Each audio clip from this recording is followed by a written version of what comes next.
Welcome to the DL Gaming Podcast. I'm Bobby. I'm Taylor. I'm Amanda. Fucking rookies. I'm the elder statesman here, although I don't look like it. My name is Emilio, and let's get this show on the road. What is going on today, Bobby? Well, somehow you got a lot louder than the mic check. So, Well, I'm getting a lot drunker because it took us 40 minutes to get ready today. Well, to be fair, you guys did talk for 35 minutes about Magic the Gathering. So this week we are going to be talking about Leisure Suit Larry, Wet Dreams Don't Dry, Abiotic Factor, Pathfinder Wrath of the Righteous, and Teenage Mutant Ninja Turtles Splintered Fate. Every game we're talking about today has an extremely long title and subtitle. So that was a lot to get through. But thanks for joining us. Christian is not here today, so you're in the hands of the rest of us. And yeah, that'll be exciting. So how's everybody doing today? Anything we need to cover before we get into it? I don't know. Doing pretty good. This is my first time being on the cast with Emilio as well. So, Have you been my substitute? If I had kidnapped him or something? Nope, he's fine. Well, most people have not seen us both in the same room at the same time. It could be I wear glasses. Like once I take these off, I might look exactly like you. Nobody knows. Nobody knows, dude. Yeah, I don't know. If you're watching the YouTube video, I don't know if you would agree with that. That's right. All right. Well, we're going to start it off by pinging things. We're going to note something interesting about gaming that we saw this week. Amanda, why don't you start us off here? Yeah.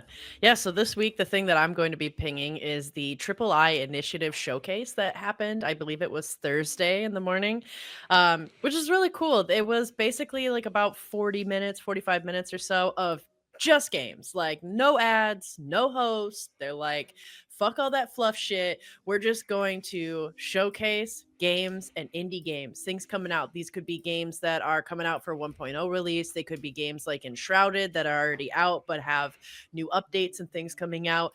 Some of them were new, completely games that they were showcasing that they're announcing. And so to me, some of the highlights that I actually really liked was Moonlighter 2 was one of them, which kind of I think is made by the same people that did I want to say the Tavern Simulator, but they are doing a thing where this kind of feels to me like Dave the Diver but building a merchant shop, which looks really fun and cool. So to me, I thought Moonlighter 2, The Endless Vault, just looked really exciting and fun. Over the Hill was another one. I watched this with Taylor, actually, and Christian, and both of us talked about it, and I really loved what Taylor, I think you had said, like, you can tell the type of game based on, like, how the voiceover narration starts, and I completely agree, because this game seems like any granola crunchy person that wants to, like, go outside and play with their friends. It seems fun. You basically get, like, a souped-up Jeep that is made for you to sleep on and go camping. It's a van life simulator. It's a van life simulator, but like with a off-roading mountaineering kind of twist. You can play with your friends, which I think looks really cool, and you go through these challenging trails and look at all this beautiful scenery. And I think it's a really huge effort to avoid going outside while feeling and simulating going outside. But this kind of stuff is a lot harder to break into, what they're showing with the Over the Hill. Like, you would need so much money for these kind of cars and rigs, and like it's a whole lifestyle. So I think it's pretty cool that you can play with your friends and have this like off-roading adventure with your buds. So Over the Hill was another one that I thought was cool. And another one to me that was a highlight was Voidbreaker, which is this roguelike FPS where you're fighting all of these machines of like hostile AI, and it's like this cycle with these cool ways of crafting different types of weapons. There's a lot of creativity in the kind of weapon you can craft, and just kind of a lot of freedom with it. And it looks fun and it looks really cool. And it just looks like a good shooter with like a high level of variability and how you can craft your weapons, which I thought was really sweet. There was another game too that I know everybody loves, listens to, and one person on the show talks about it non-fucking stop. So I thought about you, Bobby, when they were talking about Deep Rock Galactic Survivor is leaving early access and hitting 1.0. Do you want to tell me about that since you watched it too? There was a lot of Deep Rock Galactic news at the III initiative, but yeah, let's talk about Survivor first. So Deep Rock Galactic Survivor, the beta came out a while ago. It's been out for a while. They've worked on it a lot, like it's changed so much since it was initially released, but they announced that there's going to be a 1.0 release September 17th, 2025, which is coming right up. It's not that far away. So they didn't give too much away here. The big question is what's going to be in 1.0? Like that's got to have, there's got to be some changes that warrant that, right? The only thing they really gave away was gear. And they weren't even very clear on what gear means. There were a few shots in the video that kind of gave you an idea, but they say it is a brand new system that will shake up the meta layer. And that's just one piece of what's coming. So they've got a lot more to reveal. There's going to be new features, new systems, and a few surprises. We'll see what that means. And they say it's going to be the biggest update they've ever had. So the game is already fantastic. I mean, I probably play that every single week, at least a little bit. I'm still grinding away at it. You can get it right now on sale, $9.75 for Deep Rock Galactic Survivor. Steal. Yeah, you got to do that, man. Less than $10. When this game came out in early access, I think it was $9.99. I can't remember. Apparently, the price of it now is $12.99, which is still very fair, but grab it while it's on sale. This is 100% a game that you'll be playing. I guarantee it. I think the only reason we did it, I'll say me, the only reason I didn't give it Game of the Year for last year was because it's still in early access. So it's a contender for Game of the Year already, even going into this year. So we'll see. We'll see how it comes out. Highly anticipated. Yeah, for sure. All right, Taylor, what do you got this week? Well, I also watched that III initiative, and man, I just want to say real quick that I really like that style of presentation where it was just trailers, and then we go on to the next trailer. That was great. Loads and loads of announcements that we're not going to be able to cover all of today, but I did want to bring attention to, and I'm going to mispronounce this, Steam Sokoban Fest coming up April 21st to 28th. Sokoban is a genre about like moving things within a grid to solve a puzzle. So an example of that genre is Baba Is You, which I think, Bobby, you played quite a bit of. Oh, yeah, I remember that game. I'm not super familiar with this genre, so if that is if those are the games that you're into, keep an eye out for that starting later this month. Cool. I just want to catch everybody up on what I've been doing for the last 2 weeks. I went on vacation. I went up the coast with the family and did some California coast type things. It was a good time. That's why I wasn't here. But I do have some updates. So Steam DB, Steam database, that website is so robust and so good. Today was the first time that I ever used it because I was looking for something on the radar, and you could see like what the most people are playing right now, what's trending upwards, what is new. The reason I used it was for the calendar, for the releases. Every day has a release, and you could just like, oh, what's this? What's that? It's I think it's very hard, very, very hard to get on my bookmark bar. But I think this guy's made it. I think these people over here at the database, they did their due diligence and they made it. It's worth at least $100,000 a year if you're on my bookmark bar. There's no time for gaming. There's no time. I'm trying to have this, I'm trying to build this little Magic the Gathering store on TCG Player, and it takes a lot of time. And so anyway, that's local game store. That's what I've been doing. I bought a bunch of the new set, been selling that, and YouTube. So I'm going to be doing. There's so many people opening packs on YouTube, but I'm going to throw my hat in the ring as well. And I opened like so many packs, 36 collector boosters. It's a lot, and the highlights will be on at some point. And yeah, that'll be under the DLG banner. So somewhere. So we'll see. That's what I've been doing. But let's get into talking about video games. I would just like to, if you're just learning about Steam database or Steam DB, another cool website that uses the Steam public APIs is Steam Ladder. You can plug your profile in and Steam, like log in to it with Steam, and you can see like how your playtime stacks up against everyone else's and all that kind of stuff. So that's cool. Steam website. Oh, I didn't even plug myself. Loco Game Store, not local. Loco, like crazy in Spanish. Loco Game Store. Where can they find that at? TCGplayer.com. All right. It's a sub store inside of another store, basically.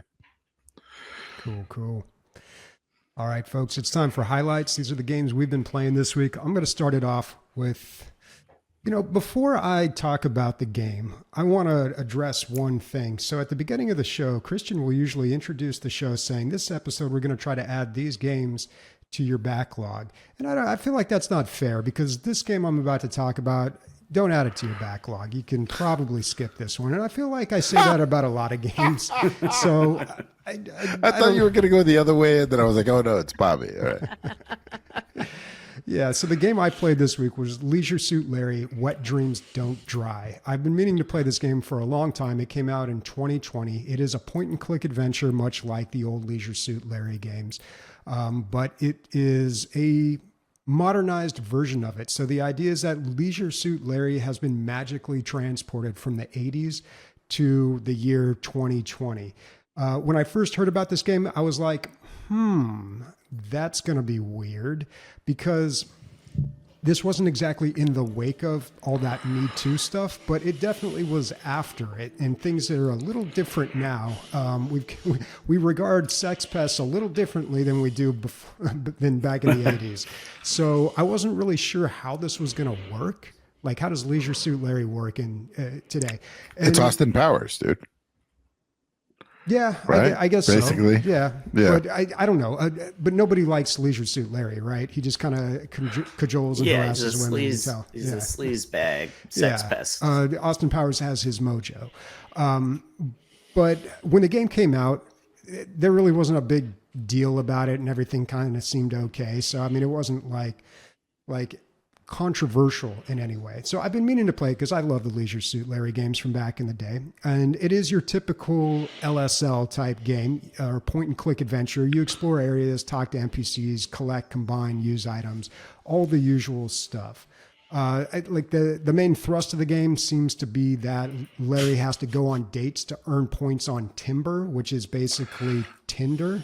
And he needs to get enough points so that he can go on a date with this, I don't know, it's a lady named Faith. She works at this place called Prune, which is like Apple. There are so many, it is exhausting, the number of references they use. And games do this sometimes, and it's kind of cute. I think we all kind of liked it at first, but then some games get to a point where it is just absolutely exhausting. It's like, okay, I get it. His name's Bill Jobs. He's the head of Prune. He's got a Pi phone instead of an iPhone. It's just like one after the other, and I'm just like rolling my eyes every time. This has happened to me with other games too. Knights of Pen and Paper, I think the second one was like the most egregious, but it happens with games. If it's done with a light touch, I'll accept it, but they tend to go overboard with it. They have to reference every single aspect of nerd culture, and it's just like it's too much. Also, there's a problem with the puzzles in this game. So point and click adventure games, super hard to do because, and this is this applies to the old ones back in the 90s too. You can have these puzzles that just don't make any sense. It's like, how was I supposed to know that I had to combine chewed up gum with a stick and a shoestring in order to make like a fishing rod or something? Like, it's just like, Bobby, that was obvious to everybody else. I hate to were all cut you in, but yeah, we were all thinking it. we all immediately went to fishing rod there. Yeah. So I don't know, man. Like the game is all right. Also, whenever you have these point and click adventure games, you run into the problem with dialogue where you have to talk to people to figure things out and progress through the story and unlock things. And sometimes the dialogue can go out of order, and it creates this kind of dysfunctional flow that's not conversational. It's just the storytelling is difficult to do in that regard. So don't add it to your backlog, folks. Not even for $1.50. Right now, it's $1.50 until April 22nd. Do you think Get a it's worth refund. it or just no? Get a refund. Get that 150 back. Shit, Bobby. Yeah. So you were like, this is the thrust of this game. Did you write that down before? Yeah, the pelvic thrust of this game. The pelvic thrust of this game is, yeah. And dude, that was I probably don't better think than the jokes they had in that game. But fuck, dude, it's so hard to capture what made these games special way back. Like when I played them initially, I thought I was getting away with something, you know? yeah, it felt And like a crime. there's none of that anymore, you know? Yeah, it was a time and a place, and you can't recapture it. It's like when they talked about remaking Revenge of the Nerds. It's like you just can't do that. Like it's not going to work. It doesn't fit.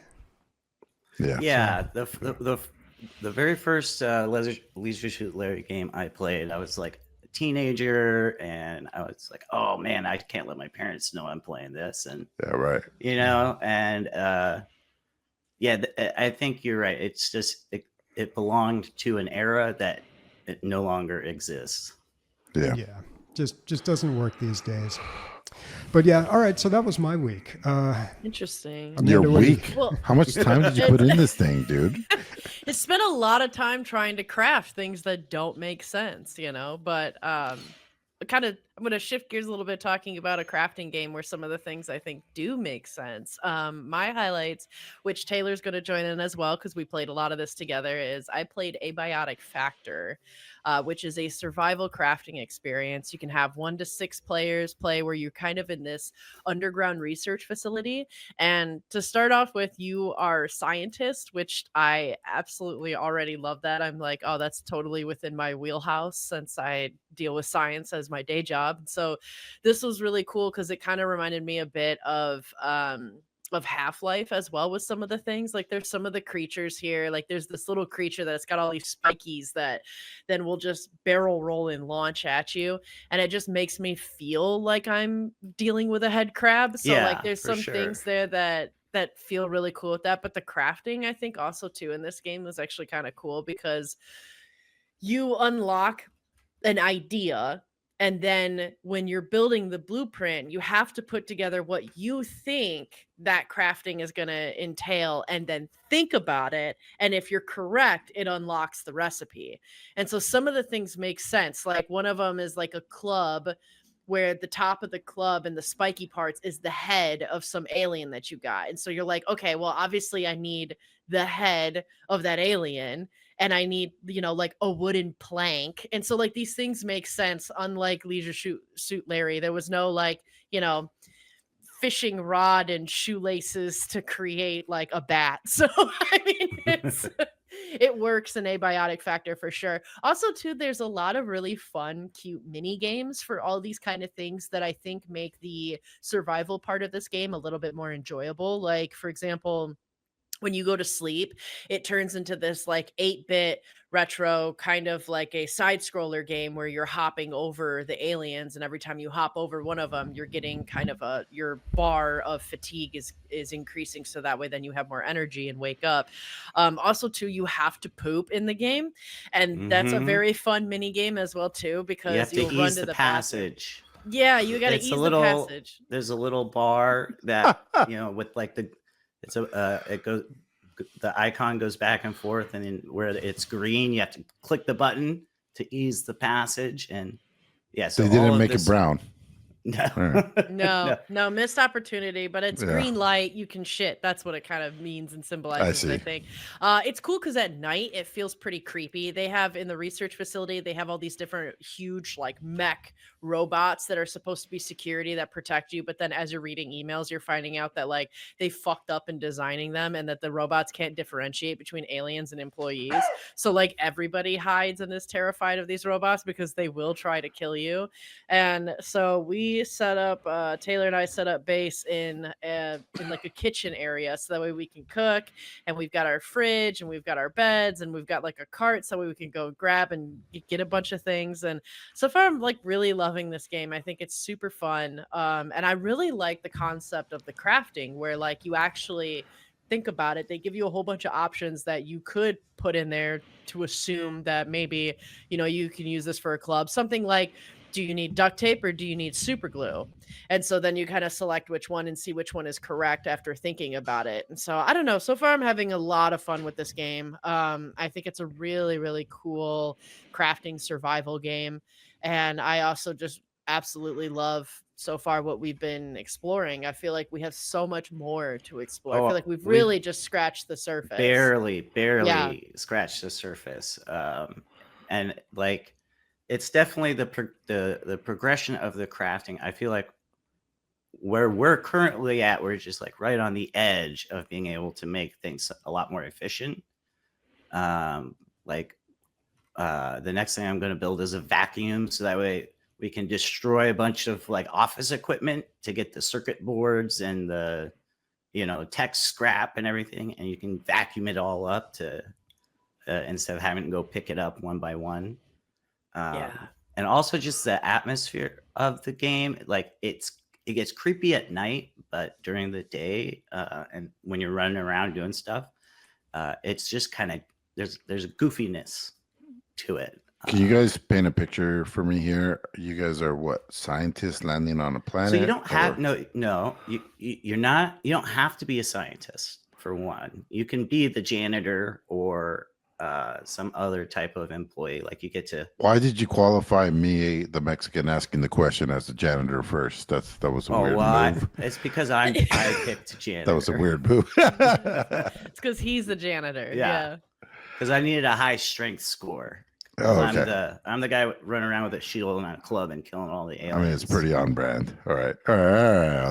I'll let it slide. But you're in some kind of research facility that it's very similar to Half-Life, where like Black Mesa, like you're an employee, it's your first day on the job, and then you get there and it's like, oh no, the facility's in total disarray. Every employee that you find is like they're either dead or they're hiding or they've gone nuts, and there's just aliens wandering around, and you're trying to get to the bottom of this research facility and figure out what happened. Like how did it come to be like that? Cool. And then, so you guys are playing co-op. Is your progress saved on one? Like, do you have a campaign together? Yeah, there's a host's playthrough that very much where like if the host leaves, then everybody else gets kicked out, and so it just continues really with that and from there. But I mean, you can play up to 6 players, which is awesome. I mean, this game is overwhelmingly positive reviews. All-time reviews is 21,000 with 96% overwhelmingly positive. Game's $25. I definitely think it's worth it. It's a super fun game, and yeah, like Taylor said, it is still in early access. Oh yeah, that's. I was going to ask about that. So how buggy is it in early access, or is it just it works? I think for the most part it works. I feel like there might have been one bug that we found, but it wasn't. It definitely feels horrible. Like it doesn't feel like one of those early access games that's just perpetually in early access. This game feels like it's going to be out of early access sometime, soon, I would hope. But it plays really well. It's not buggy. All the systems seem to be implemented well. It can't really speak to like the end game of it because we're still so new in our playthrough. So maybe there's parts that are not as developed yet that we just haven't gotten to. But I would say for an early access game that came into early access let's see, May 2nd 2024, it feels really well polished. Yeah, I It think there's does. different approaches to early access. I think some companies are like, oh, let's use the people to help us find bugs. And then other companies are like, let's deliver a or almost finished product and have the community help us with ideas. Which And with like sounds really finalizing it, Yeah, right? yeah, Which yeah. I Or think is there's how the they do one it here. that is just never ever going to leave early access, and it's like they just keep wanting people to pay, like it's how they're paying for development or something. I right. don't know, like I'm Yeah, sorry, are you there's talking a about lot of the ways. other open world survival crafting game with dinosaurs? no. No, but Abiotic Factor I think is super fun, definitely worth it and worth playing. At the the too long didn't listen, get Abiotic Factor. I think it's certainly Yeah, worth it's it. currently going for $24.99 on Steam, but Totally worth it.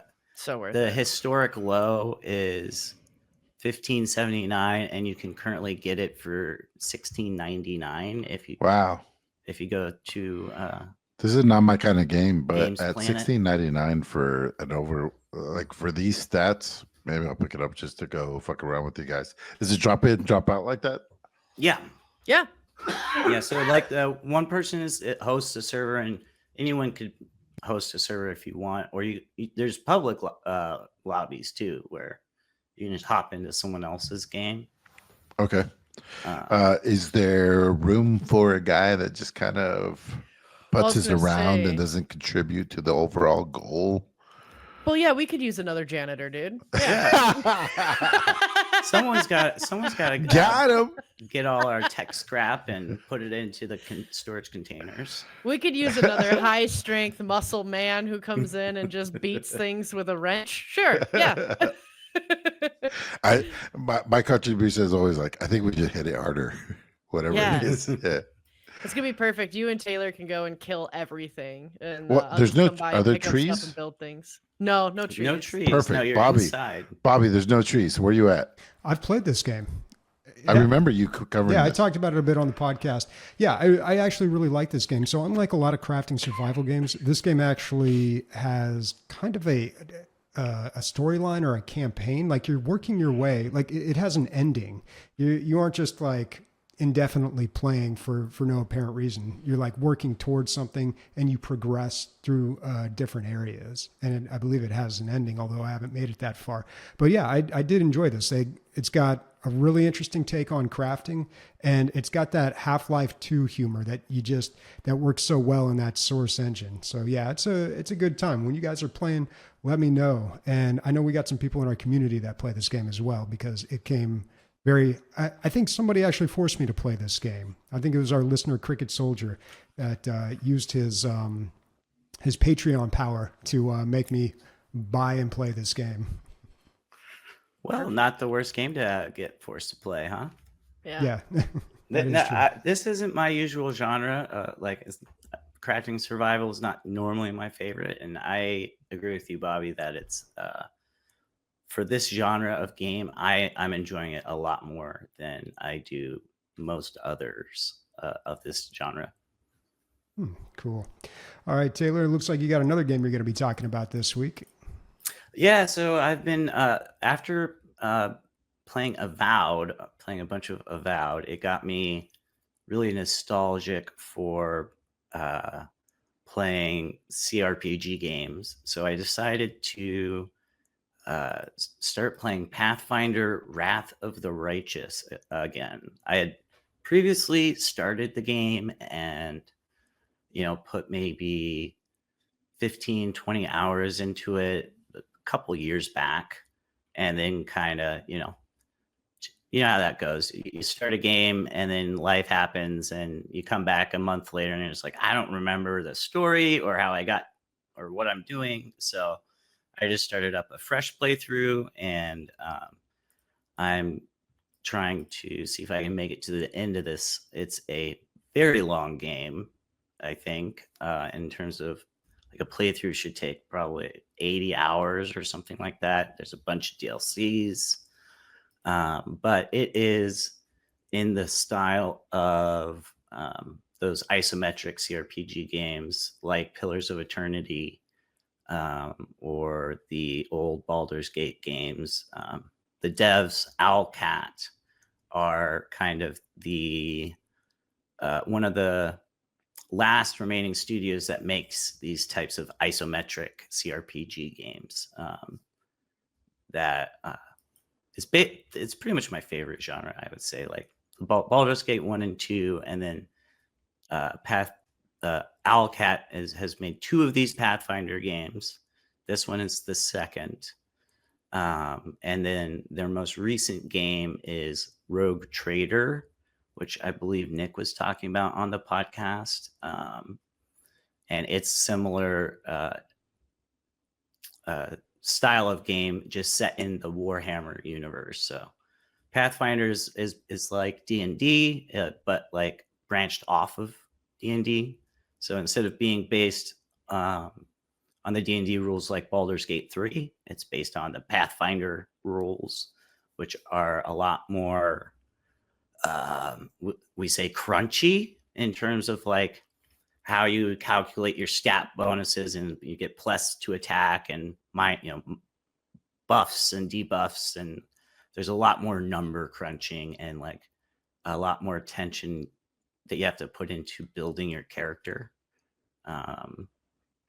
And kind of min-maxing is not necessarily required, but it's encouraged, and it's very deep. So if you're the type of person who likes to min-max character builds or like theory craft,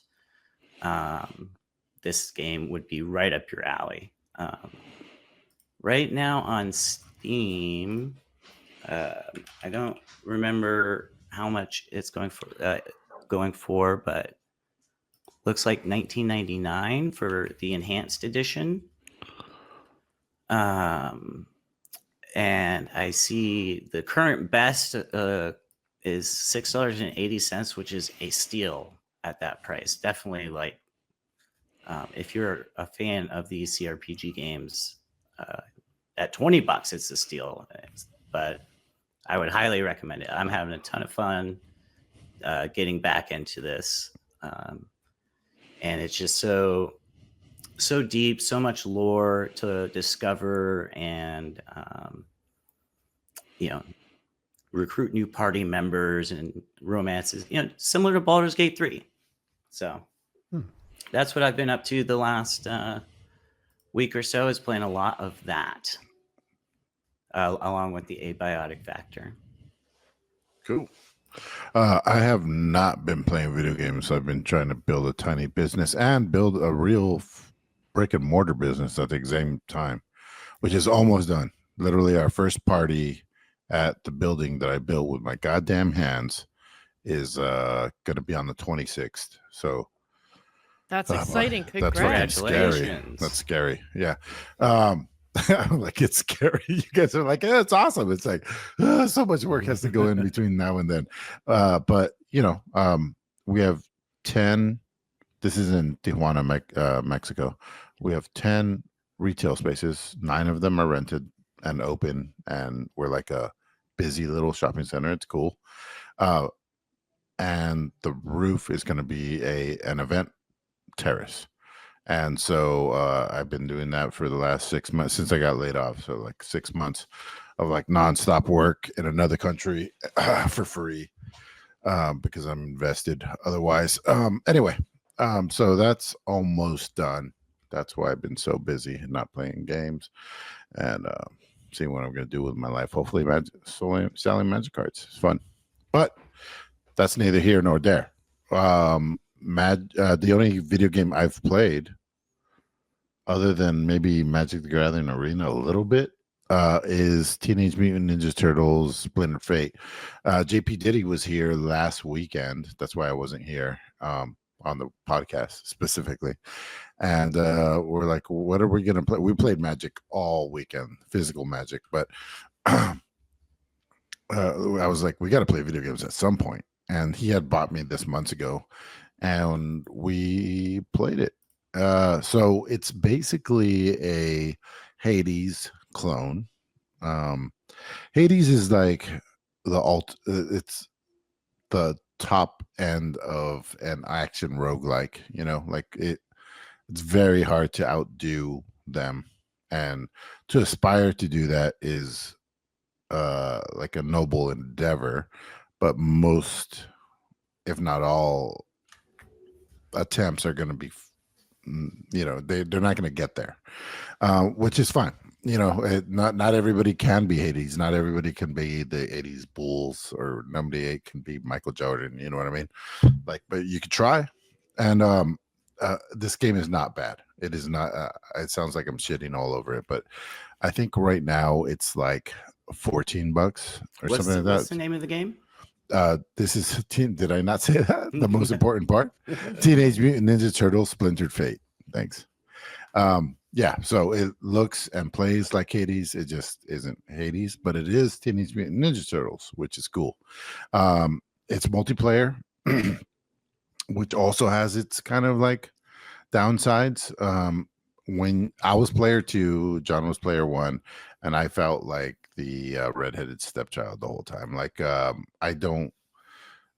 everything that the main player got, I got like a shittier version of that. The camera followed the main player. It did not split off so I had to make sure to stay by. I was basically like Lydia in Skyrim. I was just following around the main character, and I had no options. And maybe if like he threw me some armor, it'd be cool.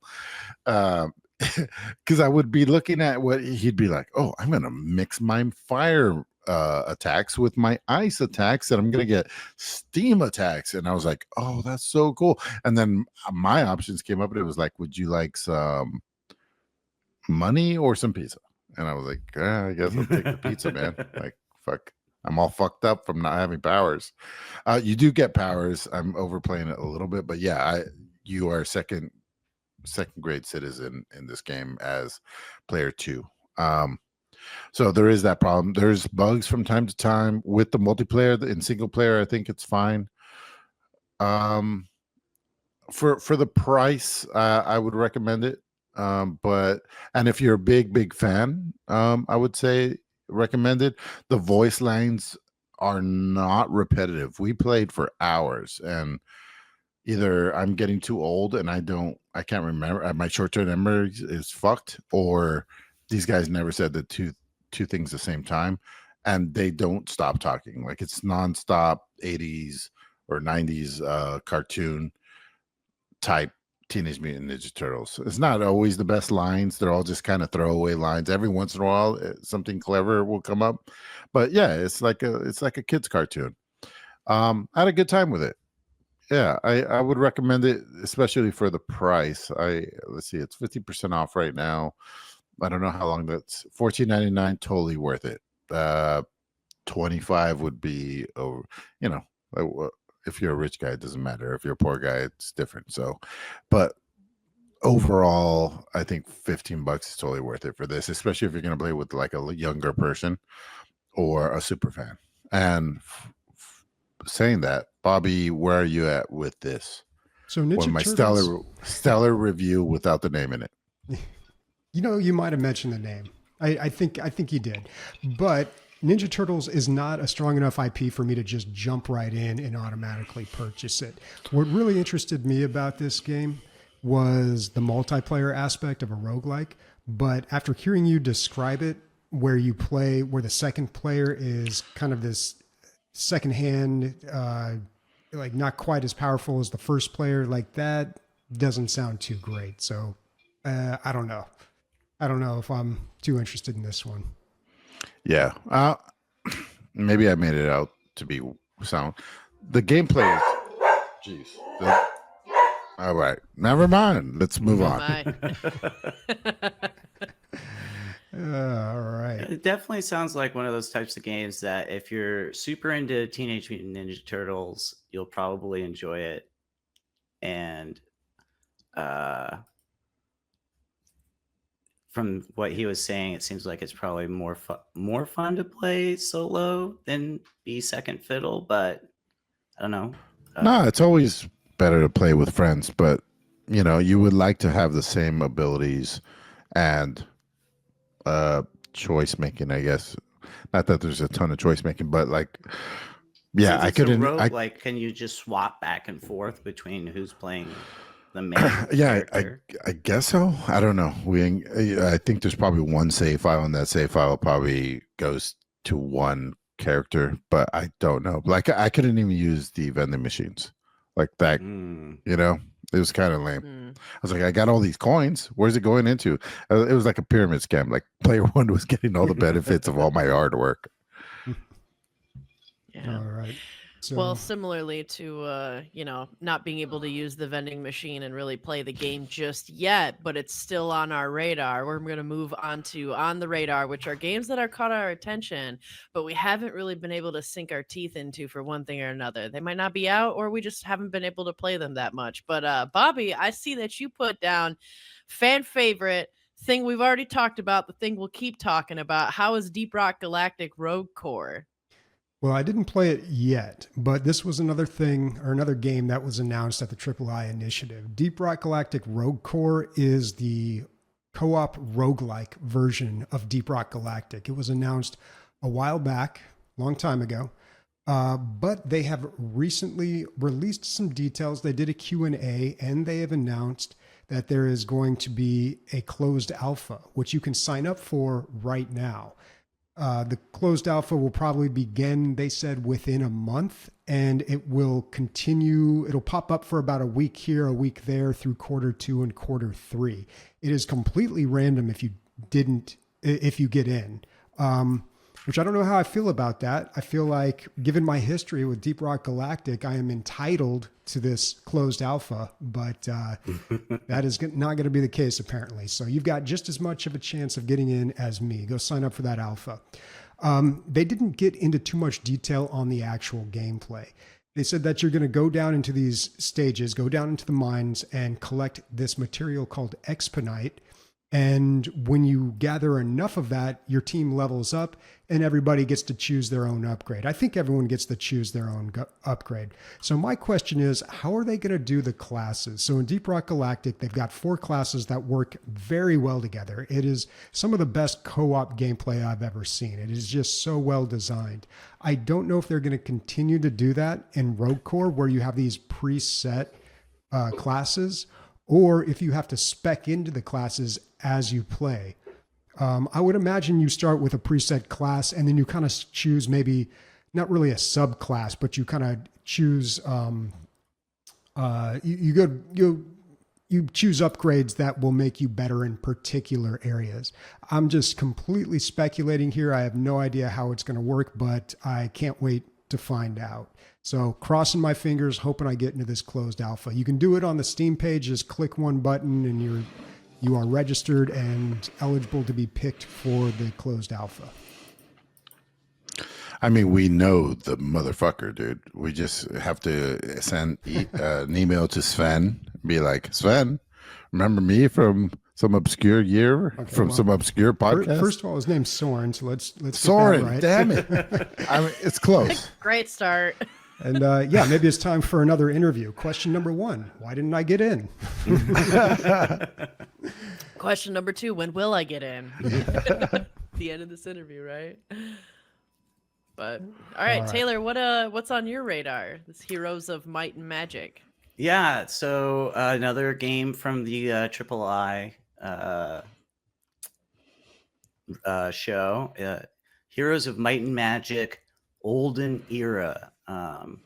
This is the latest installment in the Heroes of Might and Magic series, which has a long history to it. The first game came out in 1995, and it has passed through a lot of hands, this IP, throughout the years. With the last game in this series came out in 2015.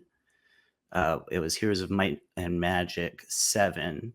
And that game was not super well received. It only got 67 on Metacritic. And so, it's been a decade since we've had any new Heroes of Might and Magic games. I did some looking into who is making this. And the developer called Unfrozen, they formed back in 2016 and have one game to their name already called Eratus, which is a Darkest Dungeon clone, except the twist is that you're the bad guy. So you're the evil necromancer making your way to the surface rather than like in Darkest Dungeon where you're trying to go in, conquer the dungeon. How was that game received? That game was received quite pretty well. It wasn't winning any awards, but it got like high 70, 78, 79. I think I remember this game. I think I bought that game, dude. I think you go through the desert. Yeah, I think I played that game. Pretty on sure. Steam, it's overall is very positive reviews. So it seems like it's just a really competently made Darkest Dungeon clone, similar to like your Teenage Mutant Ninja Turtles game. It's not going to be as good as Darkest Dungeon, but anyway, that's just background on the people making this new Heroes of Might and Magic. It is set to be a prequel, actually, and on a different continent than all the previous games have been. So it looks like they're kind of doing a soft reboot of the series. And from what I had been reading, these devs on Frozen, they've been working on this since 2020 and got Ubisoft, who owns the IP, kind of gave them free creative control on making this game. So as a fan of the series for a long time, it's pretty exciting to see what seems to be passionate developers who have already got a good game under their belt making this new version of the game, and hopefully that will lead to some more games coming out in this series, because 10 years is a long time between entries. Yeah, it's like the worst thing is to watch something dwindle and like burn away, and it was, it didn't do well all the way down. But then, the best thing that could happen to something that is kind of like dwindling is like a soft reboot. Nothing like this is going to be a whole new, just like an unassuming, hopefully a small developer doing passionate work to reboot it. Right. And similarly to the Deep Rock Galactic Rogue Core, there is a playtest for this game coming soon that you can request access to through Steam. And they're planning to release it into early access sometime in Q2 this year. So there's not a solid date yet, but keep an eye out on it. And I guess I didn't really describe what Heroes of Might and Magic is. So if you're not familiar with the series, it's a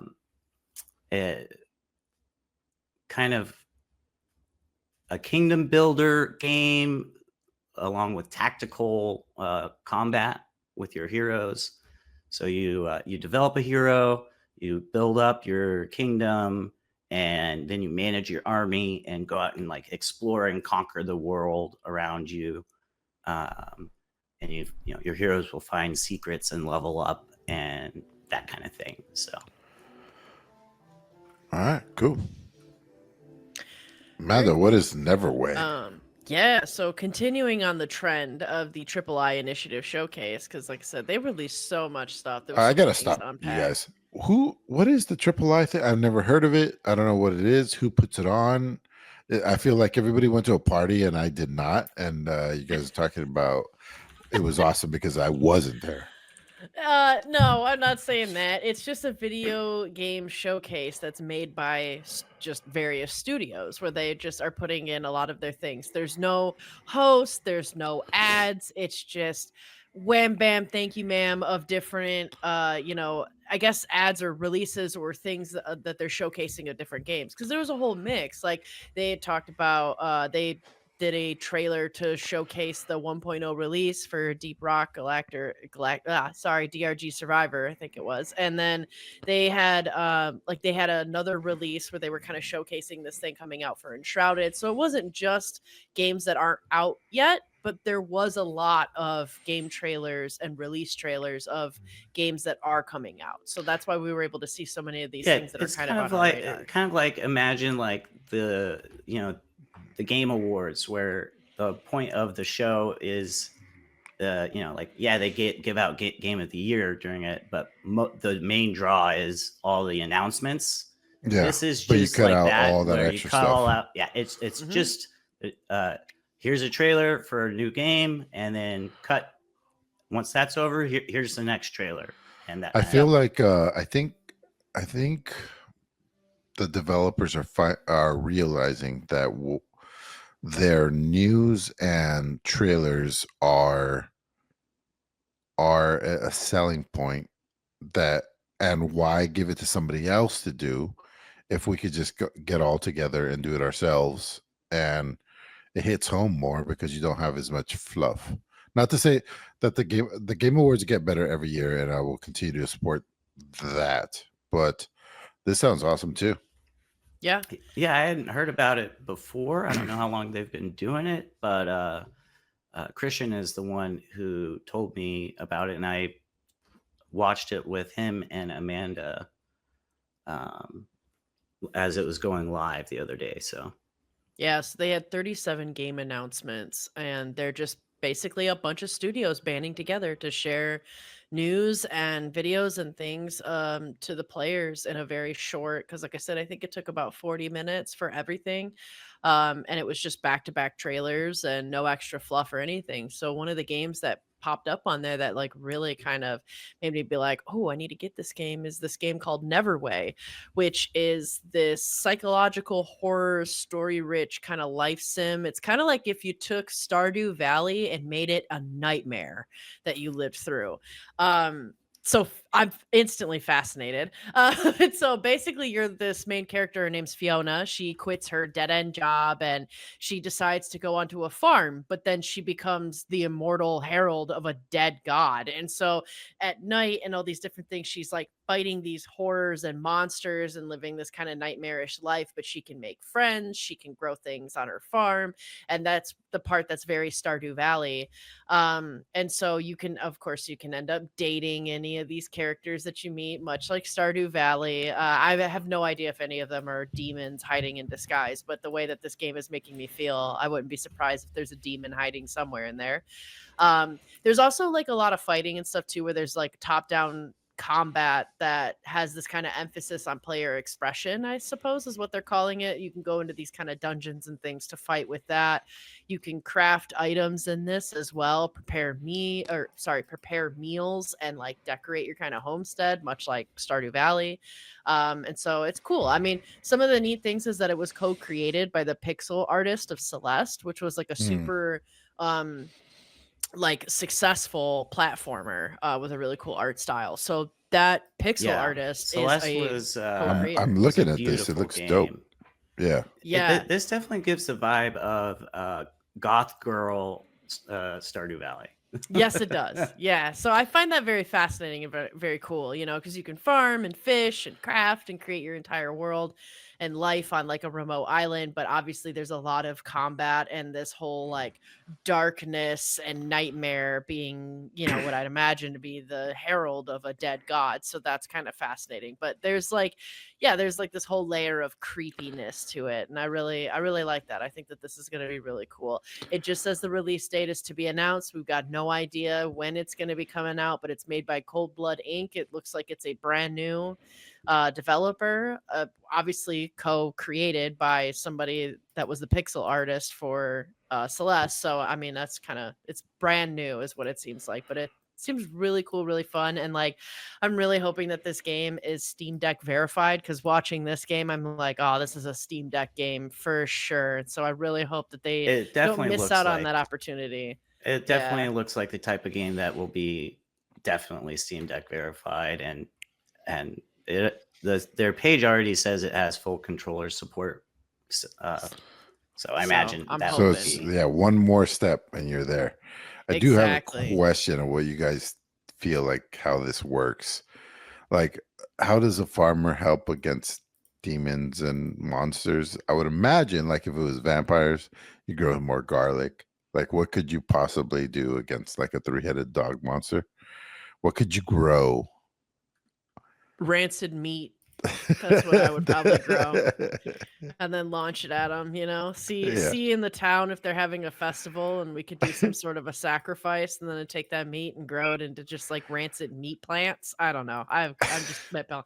I'm just spitballing here. Neverway, feel free to reach out. You know, I got lots of ideas. Bobby, We do all that. horde of zombies coming. What do you farm up to help against the horde of zombies? I have no idea what Right, what thanks. crops do zombies not like. I don't know. Well, Plants vs. Zombies. Maybe make the pea grow shooters. garlic and keep the vampire demons away at Yeah, least. true. There you go. Yeah. Something's better than nothing, right? You know, and I was thinking rancid meat, I would just throw it into the neighbor's yard. You know what I mean? I'd be like, there you go. Distraction. Go get the meat. Yeah. Yeah. But I no, would this definitely game, recommend looking up the Steam page for this, because the art, Yeah, that's cool. It's Definitely. hard to describe just talking about it, but it's a Yeah. very unique look. yeah, it's almost like if you took noir as a genre and pixelated it, and then did a really good job with that. Like it's really pretty. It's really cool. And I'm really curious to see how you can make such a living sim out of the dead and out of death, which is like a cool concept to me. You know, but speaking of dead things, or dead things that may never die, Emilio, what's up with this Into the Dead? It sounds like the darkest days. Is it our darkest days? It's always the darkest days when I talk days. Oh, see what I did there? I didn't even do it on purpose. Anyway, this is zombie survival. That is a 2D. I wouldn't even, maybe semi-platformer. It reminds me of Dying Light. Bobby, was that what is it called? The 2D. Light. What? Dead Light. Oh, Dead Light. Yeah. We're running out of possible titles, connections of words that you could put dead To into. light So and dead. yeah, that's why we're ending up with Into the Dead, which makes no sense. But this game is in early access. It's 77%, which isn't so hot, but it's in early access. So, you know, I always give them a long leash on that. But it looks great. So it is a 2D action survival thing. You know, it's a little hard to explain because even though the actions are simple, where you're going left and right, jumping, shooting, the grand scheme of building a commune of survivors is a difficult and hard thing to do, especially when you put people's emotions and physical attributes and injuries into the mix. So in the small trailer that they have, there is a part where you have to vote like somebody out of your little tribe of people that you're putting together, and then, you know, some of the people inside of your survival group feel guilty about that, so they're not producing, and so it's interesting how these are things that you're gonna run into. Like just because you're, surviving against a zombie horde or in real life a hurricane or something like that, doesn't mean that you're not gonna have personality differences. You're not gonna have once you're safe inside of a whatever shelter doesn't mean that the problems end, and that's what the feeling that I got out of this game, that you're going to be dealing with all kinds of shit with humans, because humans can help. Like The Walking Dead, where the zombies weren't the biggest threat, it was the other humans. Absolutely. And that's why that series exploded, because who are the real monsters and all that stuff. But I have high hopes for this, just watching what and how passionate. So a lot of times when you click on a game on Steam, you will see somebody playing it, streaming it, even if it's a super overly produced stream that never really happened. That happens a lot. This is just the developers talking about what they felt, how they felt, what they're trying to do with the game, and I appreciate that a little more, honestly. So I have high hopes for this, even though it's sitting at a 77, which is, I mean, these days you have to be like 90 plus to get any attention. But in early access, I think you're almost there. You mix in some serious shit with some like not so serious physics. Not that it's a goofy game, but like, you're going left and right and jumping up and down. It's not crazy. You keep calling this a 2D game, and I'm looking at the Steam page right now, but it doesn't. It looks like 3D. It's 3D models on a 2D space. Like the graphics are really cool. It's like a side scroller. Like it looks like really side scroller. It's a side scroller, but there's depth to it. 2.5D, I think, is what the 2.5D. Yeah, what the kids were calling it about 10 years ago. When I just want to make sure for the listeners, like it doesn't look looks like Super realistic. Mario. It looks like Trine. Yeah, it looks like Trine, but even more realistic. Yeah. So anyway, I hope this goes somewhere, because wow, I'm impressed. There's a very demo for it that you can download right now. I would do that if I have 10,000 cards I have to list on TCG Player tonight. Well, for our listeners who are curious about a zombie game that has tried really hard to not be like the other zombie games, check out the demo, free. Otherwise, 25 buckaroonies. That's a decent price. I don't know. I guess if they got enough content, it looks really good. No, in all honesty, I'll probably pick this up for 25. Oh, quick. I don't know if I talked about it. I did talk about getting the item. I didn't talk about what I did with the item. So in T Fortress 2, I opened up a $300 item, and I sold it, and I got through like immediately. So which made me think I really undervalued it, but it doesn't matter. So I got $300 in stream credit. Guess what? You can't turn that into actual dollars. It doesn't work that way. So I've had $300 of Steam credit for a long time. I've kind of been whittling it down little by little. It would have, if I had a lot like regular days, I would have probably spent it all by now. But I've been so busy, haven't been buying games. But yeah, games are free right now, bitch, because I opened some sort of fucking laser bat 2 months ago. So anyway. It's always crazy how that is with TF2 and Counter-Strike, where you're playing and you randomly open up something, some hat or some weapon that you can put on the Steam Marketplace. Yeah. All right, where are we at? Cool. We are subs plugging. and donos. Yeah.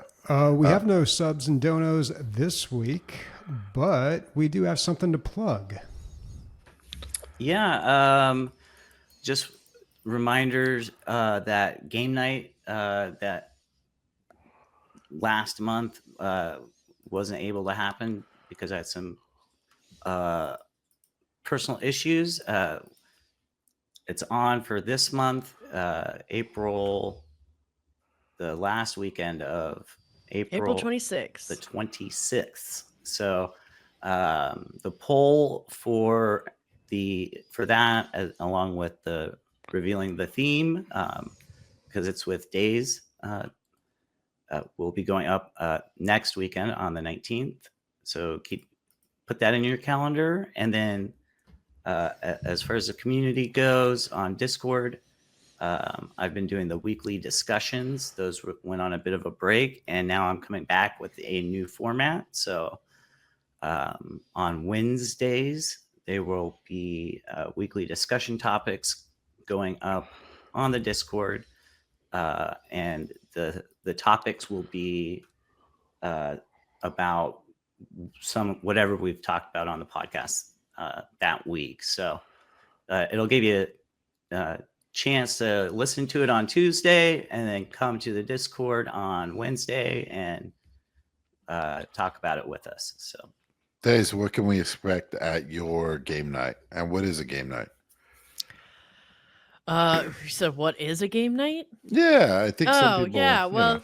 yeah, that's fair. Game night is that we're all going to be in Discord playing different video games with each other. For me, what you can expect when I host or am a part of the game night is I really like a lot of strong co-op and just community ones, especially if there's humor involved. Like Jackbox games are always a great big hit. Playing Golf It with friends and maxing the ability to have collision, I think, is hilarious. Anything that's like super funny. What is it? The something to Wormtown where somebody's the worm and everybody's Last the cowboys. Last Train to Wormtown. I really would like to play that game for sure. That's one of the top ones to me. But I mostly want to play a game where we can get the most amount of people to play one game together is really what I like, because I feel like that's when it's the funniest. That's when it's great. So even if we play like a board game and we're playing coup and Taylor's got to be the Duke all the time, or he's going to say he is. I mean, whether he is or not, who knows? But I've always loved those really kind of games where there's just a ton of people. So you can definitely expect this game night to be one where we're going to be showcasing games so we can get the most amount of people to play. Yeah, they're always a great time. You just come to the Discord at the appointed time. You can hop in, hop out if you're busy that day. Come join us for an hour or two, or for the whole thing. Bring some beers. I don't know, just fun or whatever you like. It'll be All fun. right. April 26th. Put it on the calendar. That's right. Okay, now we're on to listener questions here. We've got a few. If you want to submit a listener question, you can do that in our Discord. Just check out dlgaming.net. Click the link for Discord. First one comes from Taco.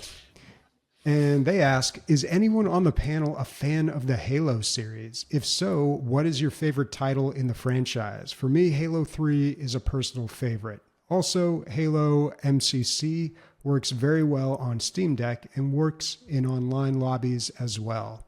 Have fun and game on. Where are we at with Halo, guys? Oh man, I loved Halo so much growing up. Like Halo 1 and especially Halo 2. Halo 2 was probably my favorite and where I was the most into it. Multiplayer was such an amazing time. I really liked dealing with, I don't know, I think the campaign for Halo 2 I kind of liked a bit more actually too, and like dealing with the flood creatures. It was so creepy and like fucking gross, but I loved it. Like I loved the flood infested areas and stuff and having to deal with them and deal with the grave mind. But I really, really loved playing the multiplayer of Halo 2. And I used to like role play it sometimes where I'd like pretend I'm bringing supplies like on a ghost or on a banshee and like do a lot of that. But after Halo 3, it kind of like fell off a little bit for me. But man, I was obsessed with Halo 2 for sure. What about you guys? Zero Halo. Wow. Like, what's the most recent one? The one that was on Game Pass. That's what I. The That's Master the one Chief that. Collection? Well, Halo Infinite. Yeah, Infinite. Infinite was the first Halo I ever played, and I finished. I played and finished it, and I found it very repetitive. But there's the open world parts where there's a lot of room for a lot of fun. That Halo is, I would say, the least Halo-like of the Halo games. Yeah. But I was a big fan, big into Halo during from Halo 1, 2, and 3, and then Halo Reach, as well as the ODST game. It was like Halo 3 ODST. I played all the campaigns to all of those. Loved the multiplayer. Big fan of the Forge mode in Halo 3, where people would make their own custom maps, and you could do like mongoose racing and all that kind of stuff. After Bungie stopped developing them, and then Microsoft started publishing, or not publishing, but developing the games on their own. Like starting at Halo 4, I kind of fell off and lost interest and haven't really played much Halo since then. Well, I think the reason a lot of PC gamers weren't very into Halo, at least at first, was because Halo wasn't really on the PC, or it wasn't very accessible on the PC back in the early days. Now, of course, that's completely different. But for me, Halo wasn't a game that was very easy to get on the PC. I did buy it and play the first Halo on PC, and my experience with that is very specific. I really enjoyed this modded multiplayer map where you would drive around on warthogs. You'd have a gunner and a driver, and you would do laps to earn points, but then you'd also try to shoot down the other players or knock them off the road and otherwise hinder them. And it was so much fun. It was literally the best thing about Halo, and still is to this day for me. And I don't know how to bring that back. I don't think anyone's playing that mode anymore or what it was called, but it was amazing. It was, as a mainly PC gamer at the time too, most of my memories of playing it were at friends' houses because I didn't have consoles. And Halo 2 especially did not come to PC for like 8 years after it came out or something. And when it did, it was Game for Windows Live, if you remember that. Yeah. So it was just a mess. And it ran terrible. It was just the worst port. And it's like, come on, what are you guys doing over there at Microsoft? Like, who's in charge? Whoever's in charge now, I don't know the guy's name, but I've read like his comments. Like, he's doing everything right as far as I know. From my little, I'm not even paying attention who he is, just kind of what he does. But he said that like, oh yeah, we lost the console war to Sony. Like, you're probably talking about Phil Spencer. He's like the CEO of like Microsoft Gaming. He's the head of the Xbox division. Like, who says that about a competitor ever? He's so transparent. Well, that was a big transparent thing that he said. And then just moving everything over to a subscription model. You're just making a subscription that is undeniably valuable. It's, yeah, they've been awesome. Super upfront about we want to push Game Pass, and we're not doing we're trying to do less console exclusives, and every Xbox game will be coming to PC as well, which as a PC gamer, I love to hear that. Yeah. All right, next question from JBeck Quest. What's the dumbest game in the whole wide world? So when I saw that this was a genre, I was like, what is going on? It was the clicking games where you click 500 times to unlock the ability to click to 1,000 times. When I saw those, I was like, I would never play this in my life. But then Devolver Digital did one that was called like, it had something to do with potatoes in space. I don't exactly remember how it went, but yeah, I found myself there clicking away, just trying to unlock the next thing. So not only is it the dumbest game in the world or genre in the world, I participated. Yep, I was there. Ground Zero. Is that game called Space Plan? Space Plan? Yes. Okay. PLAN? Yeah. Yeah, I think that was it. Yeah, and there's quite a few games, those clicking games out there. And yeah, I had the same experience where I got hooked on one and then about an hour into it, I was like, what am I doing? This is ridiculous. Try 4 hours. Wow. I have never even heard of this genre before. Yep. You just click, man. Yeah, You just click. It's the worst. For It's the me, worst. I would say the dumbest games. There was this like Korean MMO that some friend of mine wanted me to try, and Black it Desert? basically it's some, I don't remember the name of it, but it was super heavily monetized and basically played itself. Like, Oh yeah, the idle ones. um, That was my second runner up to clicking games. Was the idle games. yeah, it was an MMO that was obviously like past, like had come out at some point, ended up not being very popular, and then got sold to some other company to keep running it, and so then they heavily monetized it. And the new player experience was like, you log in, you make a character, and you just kill everything automatically, like, and they keep asking you to buy like health potions with real money to progress. Any kind of MMO like that's like like got sold off to Nexon, or something like that. To me, those are the dumbest games. Hinges on pay to win. Yeah. For me, something similar of like the dumbest game, like one just recently was announced. It's called Clover Pit. I don't know. I hate the games that are straight up just like gambling machines. Like the whole premise of the game is to play slots. That's already a thing. Like that's it seems ridiculous. It seems like a free way or minimally charged way, because these however the price of buying the game, right? But like a very low cost into entry of a very expensive addiction. So to me it's very weird to have any kind of game where the entire premise on the game, like Clover Pit, is all about just gambling, and that's it. That's the whole game. Have you seen I think that those they're really dumb. phone games that are just a slot machine that you Yeah. play for, not for money, it's just for points? Fuck all of that. That's because what you do end up paying for is you end up being like, oh yeah, I'll just actually go play slots, and then you lose all your money. So I don't know. To me, like I always feel like that's kind of the dumbest game. I feel like some games, like another game that I mentioned from the Triple I of like the Over the Hill game. Over the Hill, I feel like is going to be a little bit better, but there are games where it's like, if the whole premise of the game is just like walking around outside and it's like a walking simulator with not a really strong story, and you're just going outside, that seems kind of dumb and silly to me, because you could literally go do that for free, and it is much more rewarding going outside and just doing that than playing that as a video game.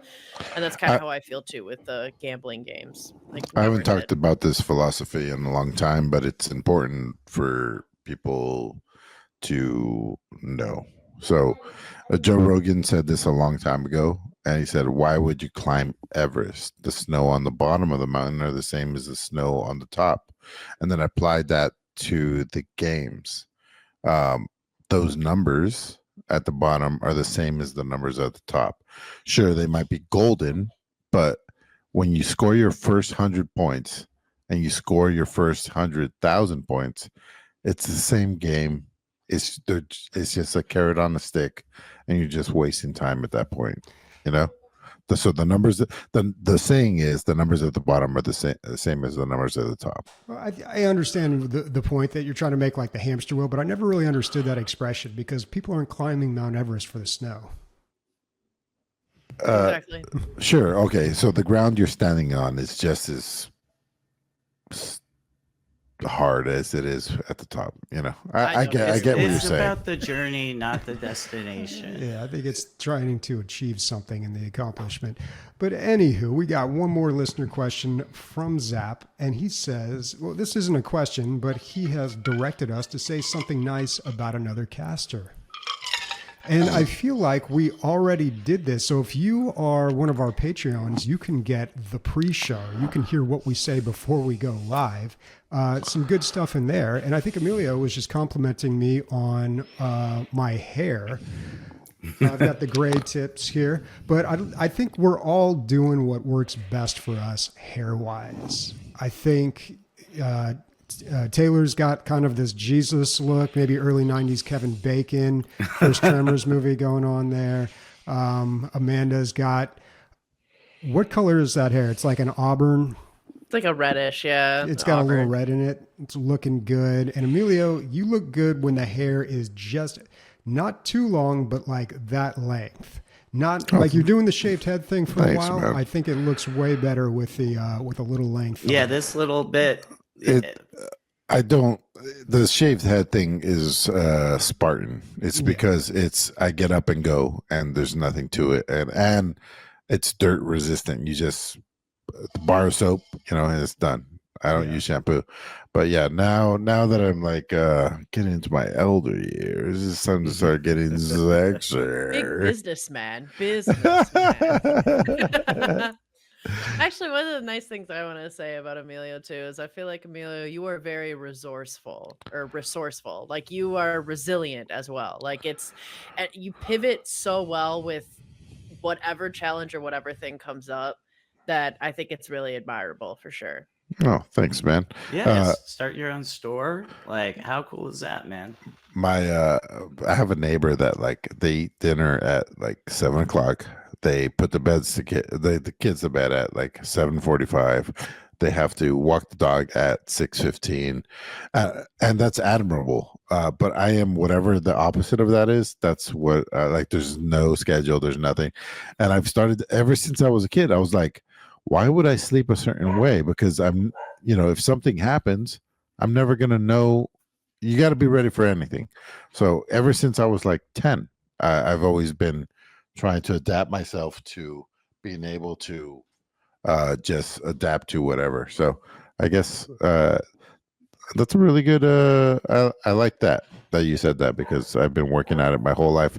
Whether it's good or bad, who knows? But I've achieved what I was trying to do. You're always doing something. It's really important.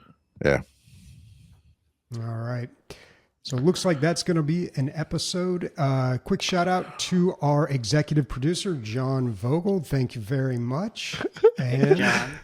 If you're a Patreon subscriber, like a regular one, right, for $5, if you want to be executive producer, it's going to cost you $10 more a month, and you get a shout out. Not just a shout out, but like credits. I would call that credits. every episode. Every episode. All right. What's everybody playing next week? Well, I'm playing Schedule 1, dude. Yeah, but like drug, whatever dealer simulator, hilarious. It's super chill. It's a really fun game.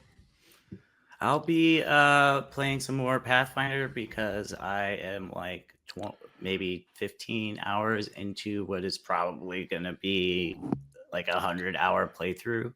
So I'll play that for a night, and then the next night I'll play some of these demos from the showcase and some of the stuff we talked about today. Cool. And an Abiotic Factor as well. I'm hoping to play more of that this week. Same. Nice. Love it. All right. I guess. Well, I want to get back into Avowed. I don't know if it'll happen. I am so busy with what I'm doing, but that's what I would like to do. Did you finish it, Emilio? I have not. Did you finish it, Taylor? I haven't finished it either. Maybe it's not as good as we all said. Are you guys in the third in the last like area? Second area. I am just leaving the first area, and it's without getting into too much detail. I was playing about every night, and then I had a bunch of personal stuff happen in my life, and that took 2 weeks, and then I came back, and then now I just have to get back into playing it again. But speaking for Taylor, Amanda, Bobby, and myself, we are talking about abandoned avowed titties. It's so sad. It's so sad, but we will avow it again. Sad titties. Avowed titties.